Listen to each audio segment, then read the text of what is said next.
Juan Pablo Chumacero, director ejecutivo de la Fundación Tierra, está con nosotros esta mañana. Juan Pablo, ¿cómo está? Buenos días. Gracias por llegar hasta la montaña. Buenos días, pues un saludo a la audiencia del programa y gracias por recibirme acá.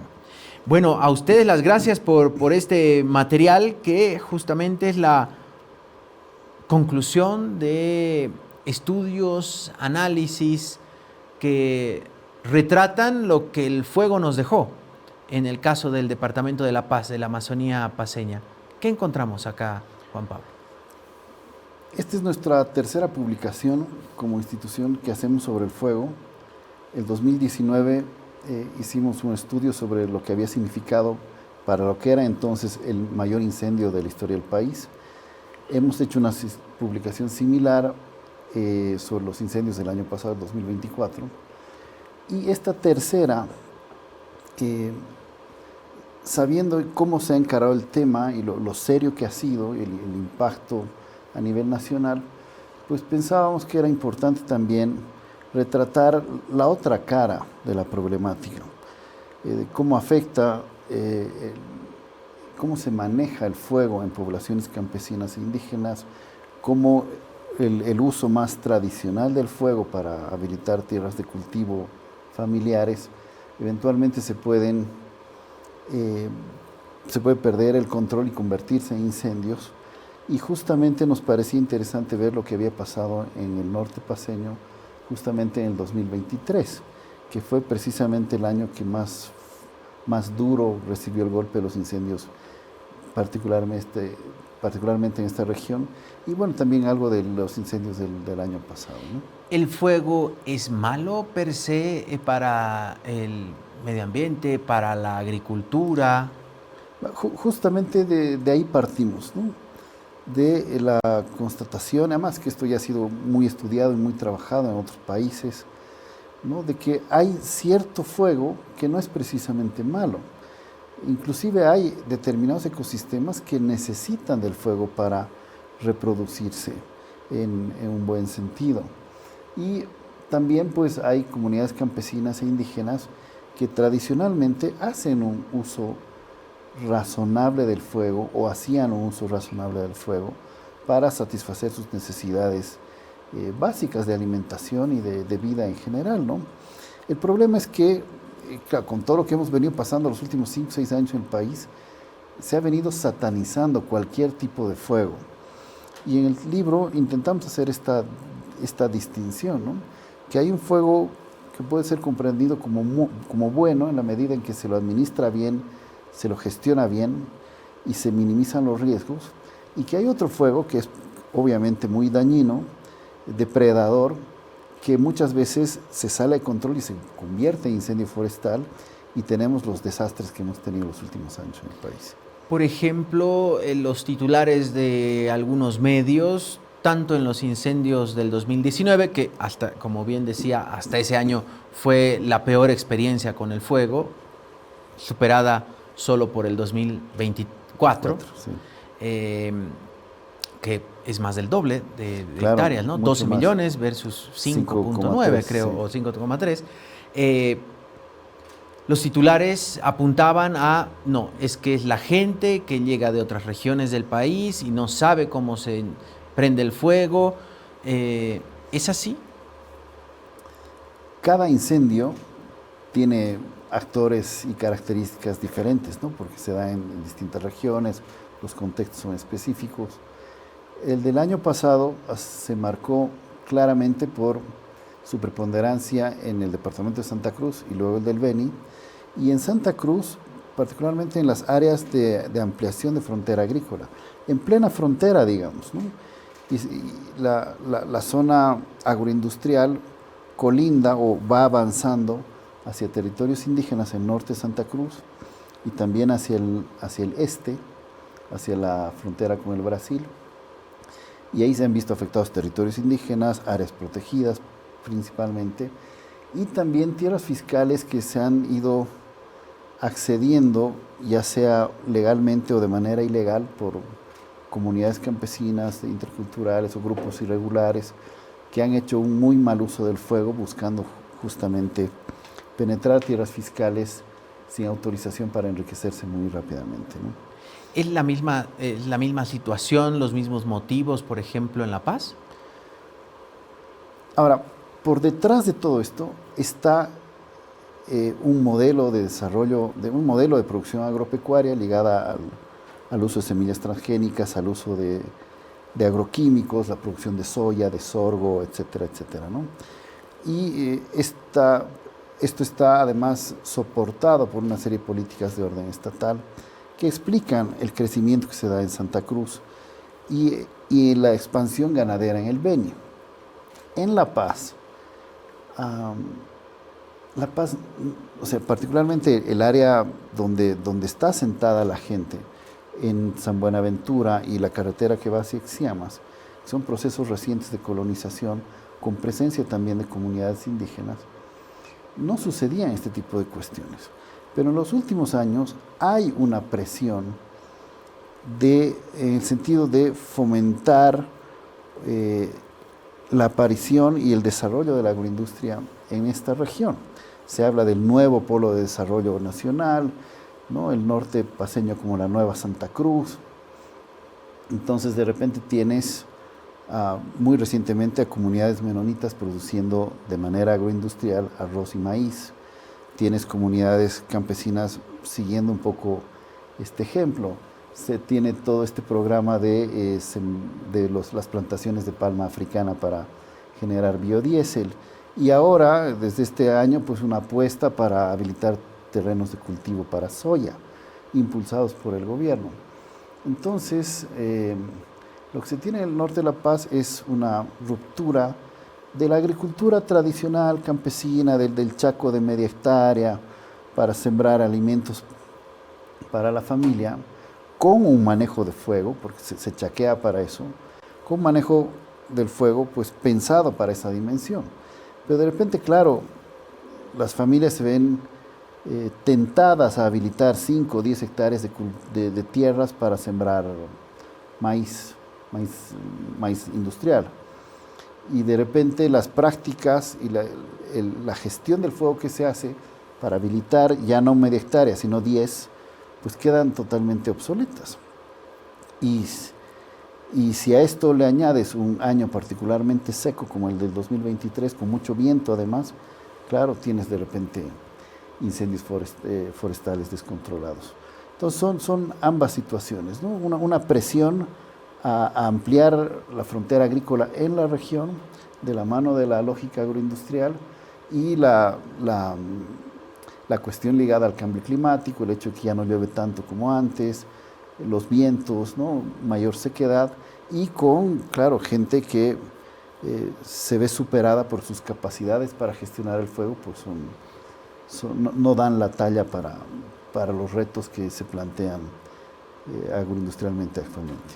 En esta descripción de lo que ocurre en la Amazonía paceña, uno podría inferir que los incendios forestales cada vez serán más comunes, más recurrentes en La Paz, y la pregunta sería cómo logramos empatar, compensar el crecimiento y el desarrollo agroindustrial de La Paz, que va a generar recursos económicos, un movimiento interesante para toda la gente que vive ahí, sin caer, diríamos, en una situación dramática de barrer con la Amazonía. Claro, el riesgo es ese, ¿no? Ahora, en general, el norte paceño, claro, es otro tipo de bosque, es otro tipo de ecosistema, es muy húmedo. El riesgo en general es bastante menor. Pero ya en los 2 últimos años se han quemado entre 30 y 35 mil hectáreas, cosa que no sucedía hace 10 años, y mucho menos hacia 20, ¿no? Estoy hablando del área donde vive la gente, ¿no? Porque hay una zona en el norte del departamento, que es área de sabanas, de pastizales, que se quema cada año, y con eso se llega a 200, 300 mil hectáreas, pero no es un área donde esté ampliándose la frontera agrícola, ¿no? En cambio, estas zonas donde vive la gente, antrópicas, pues sí existe el riesgo, porque, bueno, estamos en una crisis económica, la gente está buscando maneras de generar ingresos. Esta puede ser una forma, pero el problema es que el modelo de producción no recoge prácticas sostenibles del uso del suelo y del bosque, porque se sigue el modelo cruceño. Entonces el riesgo es muy grande si es que no se instaura una serie de medidas de gestión y de control del fuego a nivel comunal y municipal, y si no se piensa en hacer agricultura de otra manera, a mediano y largo plazo. ¿Qué experiencias deberíamos prestar atención que hayan ocurrido, no sé si en el vecindario o más allá del charco, que deberían tomar atención para de repente implementar en el caso de la Amazonía paceña? En esta cuestión de la gestión del fuego ya se está trabajando, ¿no?, desde hace unos cuantos años con las ONGs, con los gobiernos municipales y con las distintas instancias estatales, pero particularmente a nivel comunal, esto de la gestión integral del fuego para controlarlo cuando se lo utiliza para la agricultura y luego evitar o disminuir el riesgo de que se generen a nivel incendios. Pero para mí y para tierra una cosa es clara: una vez que se desencadenan incendios en el país, ya sea en el norte de La Paz, en Santa Cruz o en el Beni o donde sea, no tenemos la capacidad como país para enfrentar incendios enormes, tan grandes como los que hemos vivido en los últimos años. Y no nos podemos dar, en consecuencia, el lujo de permitir que vuelvan a suceder estos desastres naturales. Y la manera de prevenir es ir directamente a las causas, ¿no? Y en las causas tenemos la manera en que se hace agricultura, la manera en que se desmonta, la cuestión de la normativa permisiva o favorable para la ampliación de la frontera agrícola, la otorgación de permisos de desmonte o de quemas, la general pérdida de capacidad en las instancias estatales encargadas de velar por el buen uso de la tierra y el bosque, todo un marco pues estructural ligado a la institucionalidad normativa y de actores estatales claramente que no mejoran, ¿no? Porque si comparamos el año pasado con este año, las normas incendiarias siguen vigentes. El problema de institucionalidad en la ABT, en el INRA, también se mantiene actualmente. Entonces, y la apuesta por el sector agroindustrial y por seguir produciendo soya, sorgo, caña de azúcar, maíz, en los mismos términos en que venimos haciéndolos, también se mantiene. Es más, la apuesta del sector agroindustrial es a profundizar esto, ¿no? Ir a la misma apuesta, claro, con biotecnología, con agroquímicos. Y encima, para colmo de males, esta misma agenda ha sido pues asumida por nuestros candidatos a la presidencia. Entonces, el problema es muy serio y necesitamos reencaminar de otra manera el debate productivo ambiental en el país, porque si no, vamos a encontrar problemas similares a los vividos los últimos años, no solo en La Paz, sino en el país en general. Este material, ¿dónde la gente puede acceder a entre la quema tradicional y el fuego prohibido? Todos los libros que publicamos son de libre acceso, están colgados en nuestro sitio web y los distribuimos también por redes, y eventualmente alguno que otro, si es que todavía quedan, los podemos distribuir de manera física en nuestra oficina. Perfecto. ¿Qué otras tareas, actividades tiene pensada la Fundación Tierra, hablando del fuego, porque ahora vamos a hablar de otras propuestas que tienen, pero respecto a los incendios forestales, qué vienen realizando, encuentros con las comunidades en el país?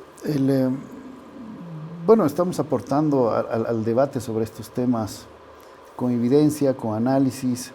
Por ejemplo, hemos participado en calidad de amigos de la Corte en la audiencia del Tribunal Agroambiental que tocaba justamente el tema de medidas cautelares sobre los incendios. Nos parece muy importante la necesidad de recoger distintas miradas cuando se trata del tema del fuego, a la hora de plantear política pública, y la necesidad de territorializar o de clasificar cómo se aplican estas medidas en función del del ecosistema de la escala, del actor, etc.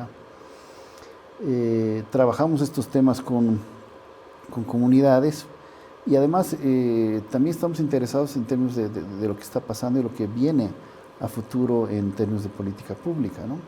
Con otras instituciones y otras organizaciones. La siguiente semana, por ejemplo, estamos organizando, ¿no?, dentro de un colectivo mucho mayor, claro, un foro de organizaciones campesinas e indígenas justamente sobre cuestiones de tierra, territorio y medio ambiente, con la idea de centralizar propuestas y canalizarlas al futuro poder legislativo y a las futuras autoridades del país, ¿no? Con las futuras autoridades, ¿han tenido alguna reunión, algún encuentro? ¿Les han enviado estos documentos? Nuestros textos sí se distribuyen a las distintas autoridades actuales y justamente con el evento que te digo de la siguiente semana estamos intentando llegar a las nuevas autoridades. Bien, dejamos de lado el tema de los incendios para hablar de otro que es muy delicado también, que no tiene que ver con el fuego, sino con el agua, ¿no? La importancia del agua para nosotros, para los humanos, es lo más importante de repente. Propuestas para salvar el lago Titicaca es otra de las publicaciones, otra de las investigaciones que han realizado desde justamente la Fundación Tierra. ¿Cuál es la situación del lago Titicaca actualmente? ¿Hay una situación general o diríamos en cada zona del lago existe un problema diferente? Hace ya varios años que gente especializada en estos temas viene denunciando el gran problema de contaminación en el lago Titicaca, que efectivamente tiene sus matices en función de la zona, lo que pasa en Bolivia, lo que pasa en el Perú, lo que pasa en el lago Mayor o en el lago Menor, etcétera, ¿no? Pero el libro se basa específicamente en lo que sucede en el lago Menor y en el lado boliviano del lago Menor. El lago Menor se caracteriza por ser la parte del lago una parte del lago que tiene bastante menos profundidad. En algunas zonas inclusive llega a 50 centímetros de altura. Y el lago Menor ha perdido en los últimos 20 años por lo menos 3 metros de altura. Esto se debe principalmente por la crisis climática, la sequedad, la sequía, pérdida de lluvias, etc. Y juntamente con esto hay un muy serio problema de contaminación. Y para entenderlo hay que ver lo que pasa en toda la cuenca que alimenta el lago Menor. Y cuando hablamos de cuenca estamos hablando de 4 ríos, el río Seque y el Seco, que atraviesan la ciudad del Alto, que luego se juntan en el río Pallina y eventualmente desembocan en el río Catari, y que arrastran aguas entonces casi desde Milluni hasta el lago mismo, en la bahía de Coana. Con estos ríos se reúnen a través del agua 3 tipos de contaminación. La humana, ¿no?, que producto de las viviendas y de la ampliación urbana en las ciudades, la contaminación industrial y la minera. Estamos hablando, en primer lugar, en toda la cuenca estamos hablando de más de 1 millón de personas que viven en toda la cuenca, buena parte en el Alto y en Viachay. Todas estas aguas de los hogares, pues los desechos, los residuos. O sea, la alcantarilla desemboca en el río. A los ríos. Porque el Alto tiene una planta de tratamiento de aguas residuales, la de Puchucollo, que fue pensada en los 90 para una ciudad del Alto de 400,000 habitantes, pero que ahora es muchísimo más que eso. Entonces solo abastece el 40-45% de la población del Alto. Y el resto del agua sucia sigue recto. Entonces ahí hay un problema con el crecimiento exponencial de la ciudad del Alto de los últimos 40 años. El otro problema es que en el Alto hay una gran cantidad de industrias, buena parte de ellas informales, familiares e incluso ilegales, que lanzan sus desechos directamente a los ríos. Solo en mataderos ilegales estamos hablando de 60 o 70 mataderos que vierten la sangre y los desechos al río. Pero también hay curtiembres, hay fábricas de pintura, etcétera, etcétera. Y a esto añadirle todo el plástico que se acumula, ¿no? Entonces, todos esos desechos, esos químicos, se van igual al lago. Y encima viene la cuestión de la actividad minera. Y justamente en los últimos días ha salido esta cuestión de Viacha, donde hay más de 15 empresas mineras ilegales que arrojan sus desechos, y entre ellos cianuro, justamente al río, y que todo esto eventualmente llega también a la bahía de Coana. Ahora, además, en toda la cuenca hay alrededor de 500,000 de vacas, de ganado vacuno, porque toda es área de producción lechera. Y cuando llueve, las heces de esas vacas también se canalizan en el río. Estamos hablando de 45,000 toneladas de estiércol, que llega igual al lago.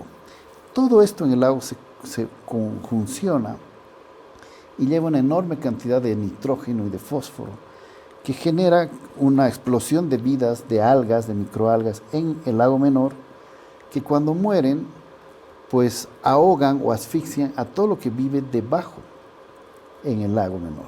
Entonces estamos hablando de que eventualmente toda la vida dejaría de existir en el lago menor, peces, plantas, y con ello la gente que vive de la pesca, de la agricultura, pues se ve directamente afectada también. Entonces el problema es muy, muy serio, y además de unas dimensiones enormes, que suponen, claro, intervenciones a nivel municipal, departamental, nacional, con muchos recursos, con mucha inversión, pero que también necesita de cambios en la actitud de la gente, de sensibilización, y además la necesidad de incorporar no solo infraestructura como más plantas de tratamiento de aguas, por ejemplo, sino también iniciativas que tienen que ver con la agroecología, o con la ecología ambiental, con hidrología, con normativas de planificación urbana, con pensums de educación esencial a nivel de colegios, etcétera, etcétera. ¿Nunca hubo ningún trabajo por parte, por ejemplo, del Ministerio de Medio Ambiente, algún proyecto respecto al manejo de esta cuenca? Sí, no, claro.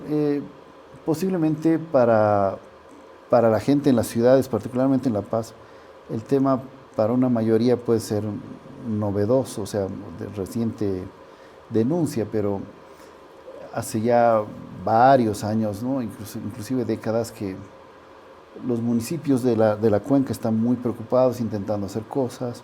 Hay algún nivel de acción a nivel del Ministerio de Medio Ambiente, ¿no? Hay una dirección de gestión de riesgos que hace una serie de iniciativas, y también está la Autoridad Binacional del Lago Titicaca, que es una instancia compartida entre Perú y Bolivia, que también viene haciendo una serie de estudios e iniciativas al respecto, y varias ONGs trabajando el tema. Pero el problema posiblemente es que no es suficiente, ¿no? La dimensión requiere un involucramiento pleno de la población y una decisión firme de inversión para frenar claramente este nivel de contaminación. Estamos a puertas de un nuevo gobierno que arrancará funciones en 46 días, si no estoy mal.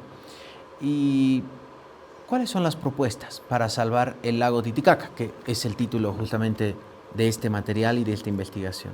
Justamente pensando en el escenario que se nos viene, pensamos en que este texto debería estar enfocado en propuestas, ¿no? Que ahí se plantean 32 y son de distinto orden, ¿no? Desde concluir las plantas de tratamiento de aguas que están pendientes, de pensar en plantas de tratamiento de aguas a nivel micro, a nivel municipal, de la instauración de una serie de tecnologías baratas y accesibles que se pueden implantar a nivel local, de la necesidad también de recurrir al conocimiento de las comunidades y a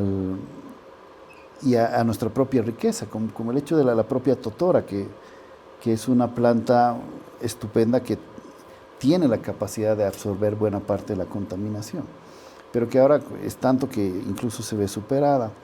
Hay quienes se puede trabajar en las riberas de los ríos para reconstituir cordones verdes que puedan ir jalando poco a poco la contaminación.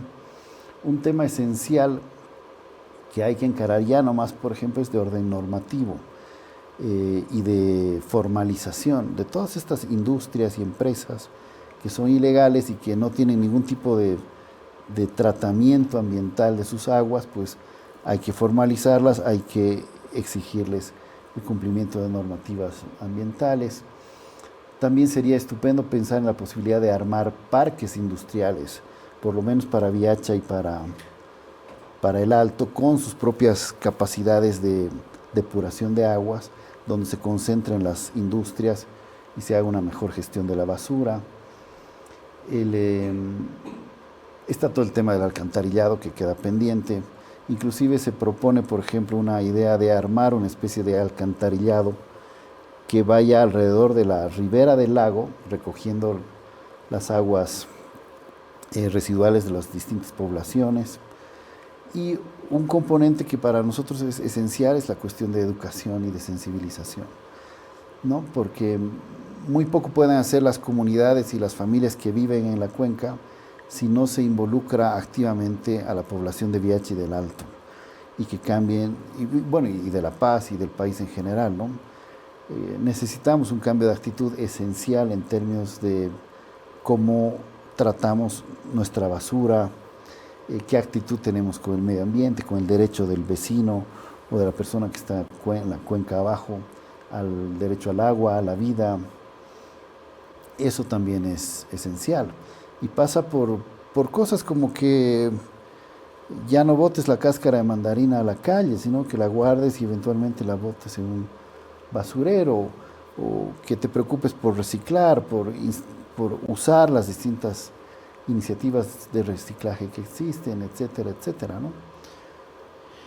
Un trabajo largo sí. Y que en un contexto de repente es un contexto favorable, el que haya un nuevo gobierno, no sabemos qué propuestas hay, porque más allá de lo que mencionan, los planes de gobierno son un saludo a la bandera, lo hemos visto, y más allá de lo que mencionan en los medios contra las leyes incendiarias, parece que no profundizan mucho más.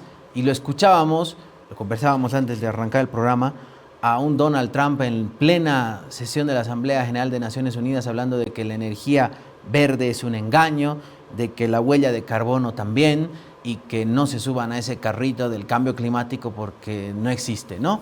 Debe ser muy difícil, cuesta arriba en ese sentido ir trabajando en estos temas, pero agradecemos mucho a Juan Pablo por acompañarnos esta mañana, director ejecutivo de la Fundación Tierra, que ha publicado estos dos materiales. Uno que tiene que ver con entre la quema tradicional y el fuego prohibido, voces desde la Amazonía paceña, este de acá, y este otro que tiene que ver con las propuestas para salvar el lago Titicaca, ¿no? Y esto que nos comentaba justamente Juan Pablo a propósito de la situación dramática de contaminación en el lago y también el caso del fuego. Así que nosotros contentos, muchas gracias Juan Pablo y a todo el equipo de la Fundación Tierra, siempre este espacio abierto. Hasta otra oportunidad. Mil gracias, pues, un saludo cordial. Juan Pablo Chumacero, director ejecutivo de la Fundación Tierra, con nosotros esta mañana.